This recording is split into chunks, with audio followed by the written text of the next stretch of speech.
একবার একটা বাচ্চা বাড়িতে বল দিয়ে খেলছিল। খেলতে খেলতে তার বল দিয়ে বাড়ির জানলার একটা কাঁচ ভেঙে যায়।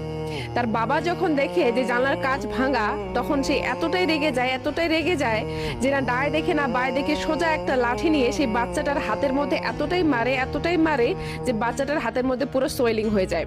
বাচ্চাটা কাঁদতে কাঁদতে সেদিন রাতে ঘুমিয়ে পড়ে। পরের দিন সকালবেলা যখন তার বাবা দেখে যে বাচ্চাটার হাত পুরো সোয়েলিং হয়ে গেছে আর নীল হয়ে গেছে, তখন সে ভয়ের চোটে সেই বাচ্চাটাকে হসপিটালে নিয়ে যায়। হসপিটালে ডক্টর সেই বাচ্চাটার হাত দেখার পর সেই লোকটাকে বলে যে আপনার ছেলেকে আপনি যে কাঠ দিয়ে মেরেছেন সেই জন্য আপনার ছেলের হাতে পুরো ইনফেকশন ছড়িয়ে গেছে। আমাদের এই হাতটা কাটতে হবে, না হলে এই ইনফেকশনটা পুরো বডিতে ছড়িয়ে গিয়ে আপনার ছেলের মৃত্যু হতে পারে।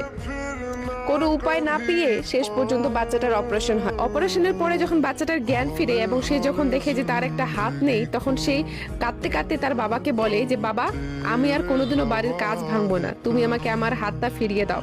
তখন তার বাবার এতটাই কষ্ট লাগে, এতটাই তার লজ্জা লাগে যে সে সোজা গিয়ে জানলা দিয়ে লাফ দিয়ে নিজের জান দিয়ে দেয়। বন্ধুরা, এই গল্পের মধ্য দিয়ে আমি তোমাদেরকে শুধু একটাই কথা বলতে চাই যে যদি কেউ কোনোদিনও ভুল করে, সেই ভুলের শাস্তি তাকে এতটাও বেশি দিতে যাবেন না যে পৃথিবীর সবকিছুর বিনিময়ে হলেও সেই শাস্তির ক্ষতিপূরণ দেওয়া যায় না।